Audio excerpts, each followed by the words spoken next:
Boa tarde às catadoras, boa tarde aos catadores, gestores públicos aqui presentes. Meu nome é Armando, sou catador da cooperativa Coopercata do município de Mauá. Eu faço parte da articulação estadual pelo Estado de São Paulo do Movimento Nacional de Catadores. Eu acho que desde a aprovação da Política Nacional de Saneamento Básico, passando pela Política Nacional de Resíduos Sólidos, muita coisa avançou no Brasil.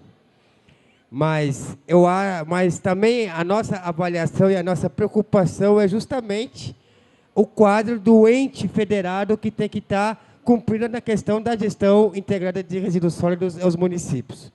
Concordo plenamente, inclusive, das dificuldades que o Ministério questionou, né, até que o Soares, que é também da mesma cidade do que a gente passa isso numa cidade de 450 mil habitantes aqui da região do Grande ABC, que é Mauá, né? Mas também tem um grande problema aí, que eu acho que é um perigo para a nossa categoria, na minha avaliação. É a maldita parcerias públicos-privadas. O porquê disso, querida? Geralmente, por essa complexidade que a gestão pública municipal no Brasil, historicamente, em um país que não se planeja durante 50 a 100 anos, acontece isso. E no Brasil isso é desde 1500, isso que ocorre. Corre esse risco de nós catadores, como é o caso, por exemplo, no município de São Bernardo do Campo, que tem uma cooperativa que está dentro da parceria público-privada, ela pede a sua independência política e por que não, econômica, por causa que os municípios não querem, literalmente, contratar as cooperativas para estar realizando o trabalho de coleta. Eu acho que, na nossa avaliação enquanto movimento, enquanto agente, e aí é um grande trabalho que nós, catadores e lideranças, né, nós temos aí pela frente, de ser o protagonismo desse desafio e os municípios realmente reconhecerem o nosso trabalho, a coisa vai se tornar muito mais difícil ainda. Sabemos também que, para acertar algumas contas, né, a parceria público-privada está servindo para muitas cooperativas caírem no conto de fadas, como eu digo. Um galpão bonito, equipamento da hora, tal, vai passando o tempo, os equipamentos vão se depreciando e os custos vão ficando na cooperativa. Consequentemente, para nós, catadores e catadoras também. Quer dizer, por mais grande esforço eu tive na última conferência de meio ambiente e de economia solidária também, que aconteceu nesse último final de semana, se a gente não se organizarmos mais, se não cobrarmos mais os nossos gestores públicos municipais e estaduais, a coisa pode sair de uma conquista nossa, pode ir na mão do setor privado. Então, eu acho que esse recado vai muito mais para nós. E vamos ficar muito atentos, por causa que a parceria público-privada, sim, quer que a gente seja uma força de trabalho barata, essa que é a verdade, e a gente ainda corremos o risco de continuarmos ainda no sistema escravagista, que há 100 anos a gente já limpa essa sujeirada toda que a sociedade consome. E, aliás, gente, e tem um detalhe, quem inventou essa forma e tecnologia de trabalho fomos nós. E isso ninguém tira. Boa tarde a todos, espero ter contribuído e um bom debate a todos nós. Obrigado. Boa tarde, meu nome é Tilo, eu moro no Recife, estou aqui junto com a Coop Vila de Maceió, Alagoas. Eu primeiro queria te parabenizar, bem elaborado, completo. Já queria também solicitar uma cópia disso aqui, se for possível. Agora, alguns detalhes. Você falou muito bem sobre os planos. O plano nacional, que tem esse problema que ainda só forma preliminar, pelo argumento que você colocou, como problema do comitê intermunicipal, os planos estaduais, municipais e os planos de gerenciamento. Agora, quando falamos sobre os estaduais e os municipais, temos que ver também a qualidade desses planos. E a qualidade, um indicador da qualidade é a implantação de ações dos planos. E que quando a gente vê para isso, a gente vê que tem uma grande lacuna ainda, tem uma falha muito grande, aparentemente, dentro do processo. Estou falando isso porque eu fiz uma publicação em 2006, junto com o Ministério do Meio Ambiente, sobre metodologias de elaboração de planos de gestão de resíduos. Portanto, antes da Política Nacional de Resíduos Sólidos, mas para fundamentar a forma como se elaboram os planos dentro da Política Nacional. E acho que agora temos um momento de avaliar este processo, reavaliar o processo no sentido o que deu certo, o que falta ainda. Então, eu acho que a gente tem que avaliar essas metodologias de elaboração, o que realmente leva à implementação. Isso é sobre os planos. Quando a gente fala sobre os consórcios intermunicipais, isso é um outro aspecto que também está dentro da política nacional, que prioriza municípios que se consorciam para soluções de gestão de resíduos sólidos. Quando olhamos para a realidade, nós encontramos grandes dificuldades políticas, na verdade, para consórcios intermunicipais. Para a elaboração do Plano Estadual do Pará, fizemos a regionalização só como um exemplo, forma de estimativa bem grossa de logística possível para aterros sanitários regionais. Achamos um potencial na implementação de uma economia de 100 milhões de reais e para a operação de 10 milhões de reais. E considerando que um aterro sanitário tem uma vida útil de 20 anos, então teria aí na operação uma economia de 200 milhões de reais na operação que é o município que faz. Mas não se concretiza porque tem aí, evidentemente, problemas. E isso seria uma área que merece muita atenção, como incentivar mesmo os consórcios intermunicipais. E, finalmente, só uma coisa sobre os dados aí da coleta seletiva. Você colocou um dado aí de 30% de municípios que fazem, né? Não sei se isso é a base do sempre. Outra, do Abrelp, que é de 70% de iniciativas. Aí temos que realmente ter cuidado, porque iniciativas, quando diz que 30% de municípios fazem coleta seletiva, a gente não sabe a abrangência desses sistemas de coleta seletiva. O prefeito coloca uns tonéis coloridos na zona de pedestre e coloca lá que faz coleta seletiva. Gente, isso não é coleta seletiva, não é? Então, em que consiste isso? Tá? Obrigado.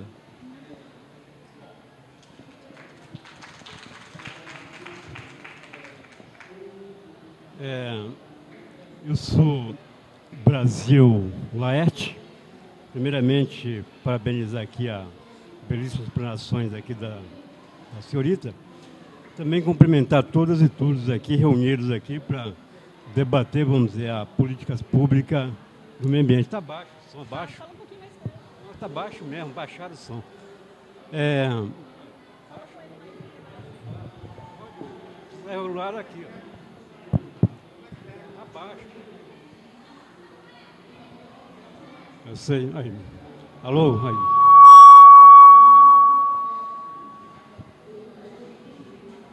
Alô, aí tá bom.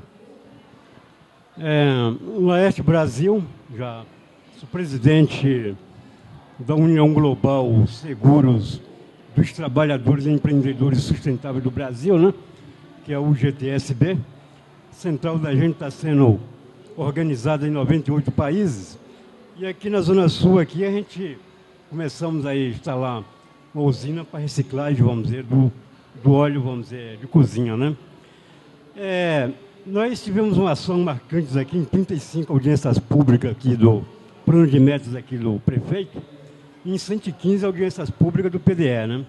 A nossa tese, vamos dizer, foi a regulamentação, vamos dizer, da categoria, vamos dizer, de catadura, inclusive passar para agente ambiental de coletagem, vamos dizer, de material, vamos dizer, ambientais, né? E também a regulamentação, o som está péssimo, vou falar. E também vamos dizer, um fundo que possa, vamos dizer, gerar uma remuneração de pelo menos um salário para cada coletor, vamos dizer, das cooperativas, né? Essa ideia também já está sendo implantada aqui pelo governo aqui, vamos dizer, da cidade de São Paulo. Mas tá ruim mesmo.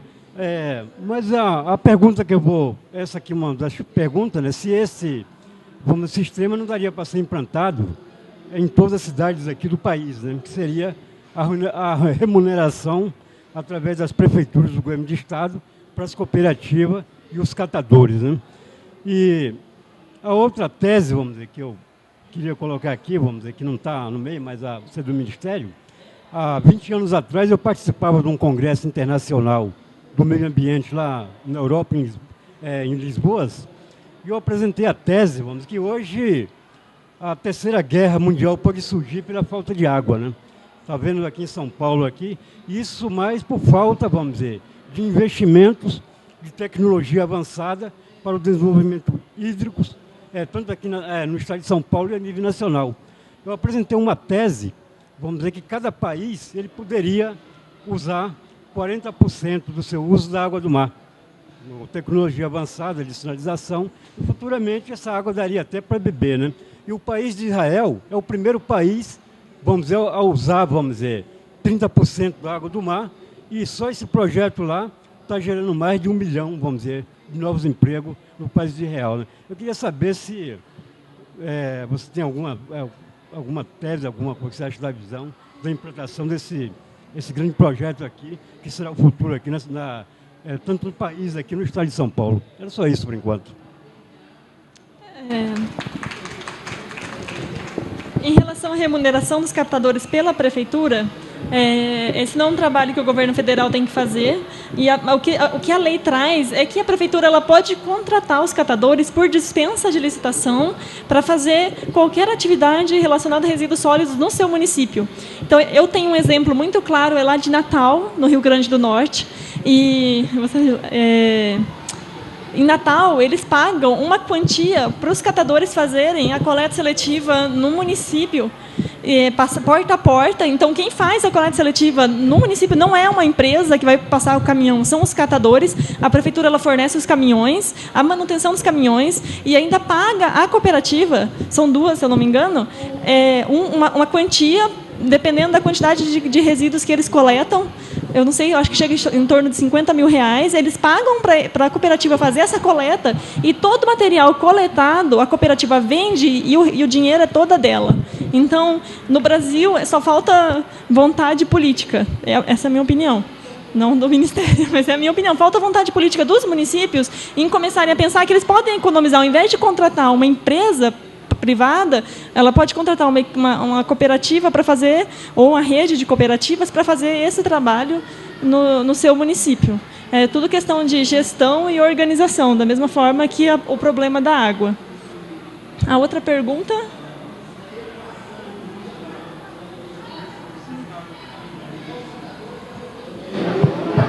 Som. E aqui, tá? Aqui, ó. Em relação ao uso da água do mar no Brasil, a gente tem regiões que têm falta de água, regiões que têm muita água. A maioria dos problemas são problemas de gestão mesmo, do recurso hídrico. E a gente sabe que a água do mar ela pode ser utilizada, mas aí é tudo questão de gerenciamento. Está precisando, eu não tenho outro recurso hídrico disponível, então as tecnologias elas estão aí, tem muitos países que utilizam, mas eu ainda não tenho a propriedade para falar em relação à água. Mas é a minha opinião. Em relação a seus comentários, a gente acredita que uma forma de avaliação dos planos estaduais e dos planos municipais é em como as metas estão sendo cumpridas. Tem uma meta de redução de envio de recicláveis para aterro sanitário. Se essa meta ela é reduzida, ela é cumprida e realmente há redução de envio de material reciclado para o aterro sanitário, então quer dizer que o plano está sendo eficiente. O planejamento que a prefeitura está fazendo, está funcionando, está reduzindo a quantidade de material que é enviado para a disposição final. Mas a gente ainda não tem nenhuma metodologia de avaliação desses planos. A nossa metodologia principal vai ser quando o município ele solicitar recurso para o governo federal, ele vai ter que enviar o plano dele. E a gente vai fazer essa análise e ver se aquilo que ele está pedindo está coerente com o planejamento que ele está fazendo para o município dele. Se não está lá, o recurso ele não vai ser dado. porque ele está pedindo um dinheiro para uma coisa que não faz parte do planejamento dele, aleatoriamente. Então, é nesse sentido que a gente está pensando em fazer a avaliação.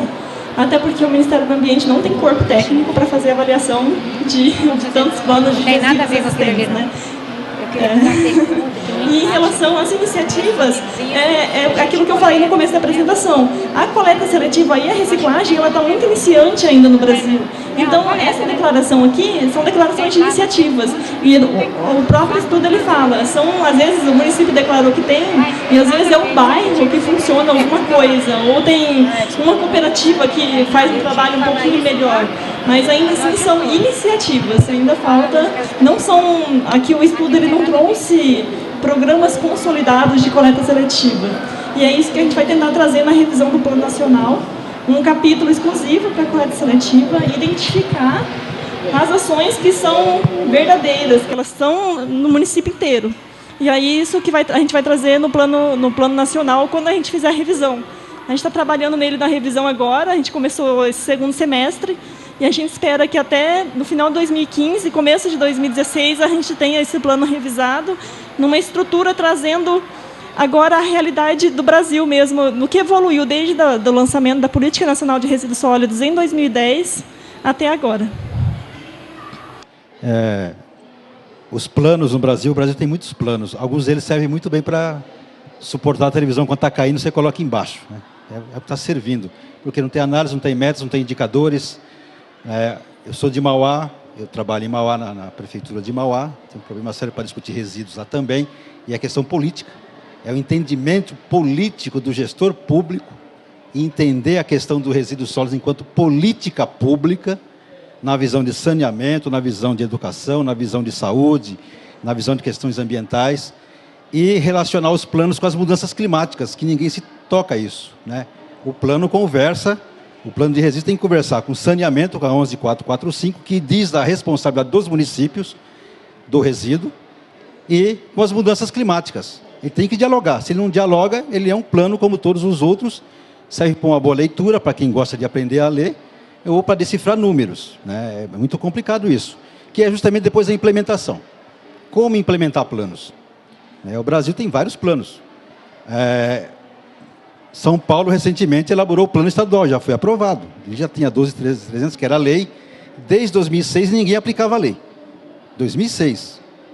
Nós temos aqui a 12.305 de 2010, ninguém aplicou a lei. Os lixões já venceu o prazo também agora em agosto. Não pode mais. Então é um discurso aí para ampliar, para sempre você ter um processo de deixar um pouco mais além, né? Então, essa não pressa da gestão pública que é complicado, né? Enquanto isso, você tem uma cadeia produtiva na escala aqui embaixo, os catadores e outros grupos sociais, que a lei trouxe para o princípio de gestão. Trouxe para a ponta, ou seja, é o ciclo da gestão. Água, esgoto, drenagem urbana e resíduos sólidos. Isso é saneamento. É isso que o gestor precisa entender. Qual é a forma, como é que se trabalha, é o conjunto todo de uma cidade que é um tecido orgânico, com todo mundo dentro fazendo tudo. A responsabilidade compartilhada é ótimo. Só que as grandes empresas até hoje não fizeram seus planos de gerenciamento. A resolução CONAMA 316 já diz isso, não fizeram. A resolução para pneus 307, idem. Aliás, para resíduos de construção civil, idem. A de pneus, idem. Então, você tem uma política estruturada, né, uma hierarquia dizendo o que tem que fazer, uma hierarquia do Estado que também tem que fazer, e a do município, que é o território. É no município que acontece. Então, ou a gente trabalha com recurso que vai para o fundo, de fato, com controle social, que precisa ter, os conselhos realmente estruturados, funcionando e não cooptados, que é a dificuldade, para trabalhar isso. Né? Senão, a gente está fazendo outra coisa, discutindo que é discussão de resíduos sólidos, mas sem os catadores, é lixo. Resíduos sólidos é outra coisa. Então, precisa, nesse processo todo, comprometimento total.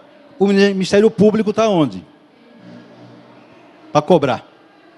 O Ministério Público faz parte do processo de cumprir a lei. Os prefeitos não estão cumprindo a lei. A 12305 é uma lei federal. Os prefeitos não estão cumprindo a lei. E aí? Como é que vai trabalhar isso? Quem vai para a cadeia? Tem improbidade administrativa? Onde é que está esses... Né? Porque ele só vai entender que ele vai fazer quando tiver improbidade. Quando ele pode perder mandato, porque o processo dele é voto. Então, eu sou de Rio Grande da Serra. O plano, para você, nós fomos discutir o plano de resíduos lá, não tinha metas, não tinha diagnóstico, não tinha nada. Como é que você vai sentar para discutir isso? Nós brecamos as 2 audiências públicas, não tinha nada. O gestor chegou sem nada.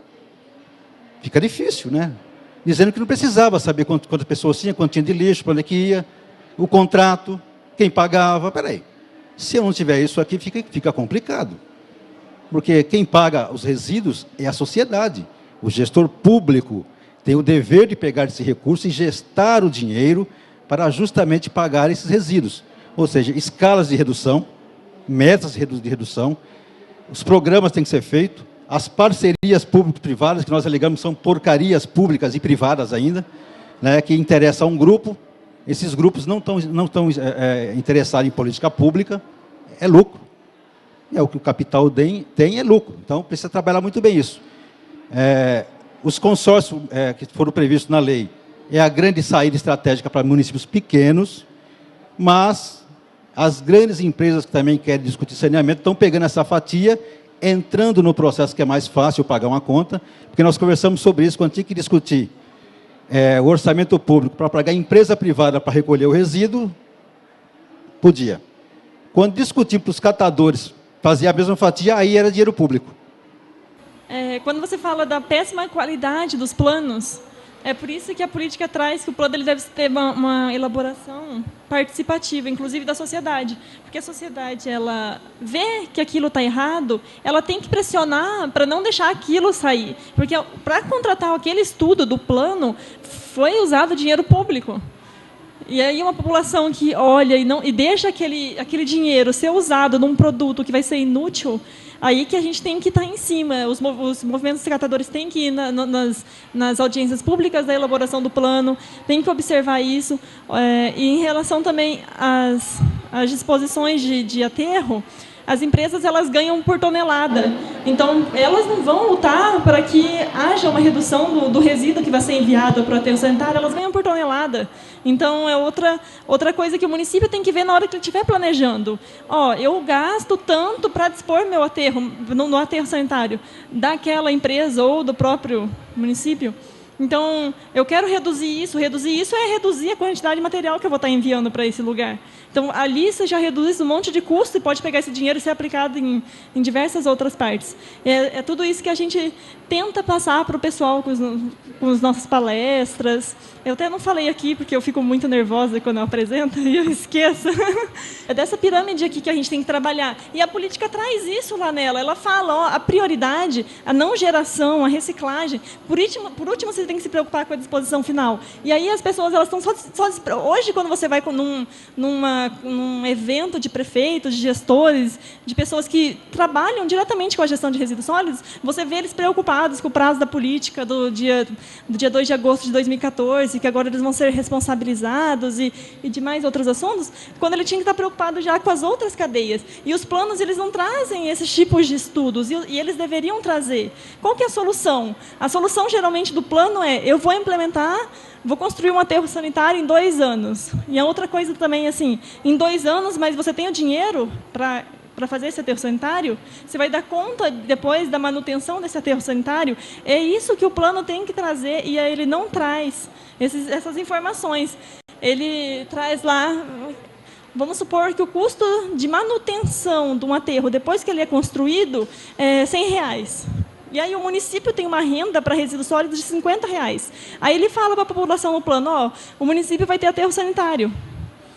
E aí ele sabe, só de você olhar, R$100 por ano para administrar, e para a receita que eu tenho de resíduos sólidos é R$50, ele vai ser fadado ao fracasso, não vai para frente esse aterro sanitário, ele vai ser transformado em lixão depois. Então, é tudo isso que o gestor, na hora que ele vai fazer um plano, ele tem que saber. E aí essa é uma das questões que ele falou, a qualidade desses planos. A gente não avalia a qualidade desses planos. A única forma que a gente tem de avaliar é a partir do cumprimento das metas. E para ver se a realidade brasileira está melhorando. Se ela não está melhorando, quer dizer que o planejamento ele não está sendo eficiente. E aí é nisso que a gente tem que trabalhar. O Ministério do Meio Ambiente está fazendo agora um curso à distância de elaboração de planos simplificados de resíduos sólidos para municípios pequenos. O enfoque foi servidores desses municípios pequenininhos, menores de 20 mil habitantes. E a gente está tentando trabalhar e auxiliar esses municípios a elaborar um plano que realmente tenha uma qualidade, com um conteúdo mínimo. O que tem que ter nesse conteúdo mínimo? O que ele deve buscar fazer?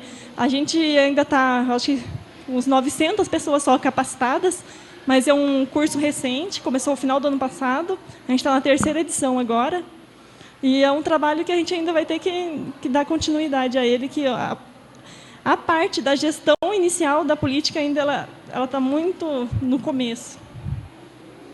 Então, acho que é só, gente. Obrigada. Até mais.